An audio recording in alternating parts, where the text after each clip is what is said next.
салом алайкум бинандагони барномаҳои шабакаи Taj Life. Имрӯз рӯзи 8 март аст, рӯзи занон ва модарон. аз ҳамин сабаб мо ба кӯчаҳои шаҳри Санкт Петербург баромадем то ин ки тифлакон имконият пайдо кунанд ки модарони худро бо ин рӯз табрик намоянд. Мамочка, с 8 марта. Мамочка, с 8 марта.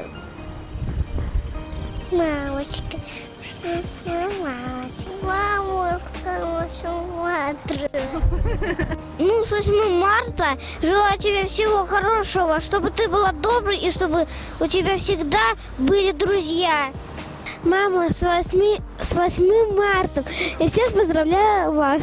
Давай, дорогая мамочка, поздравляем тебя с праздником 8 марта. Оставайся красивой, любимой и счастливой.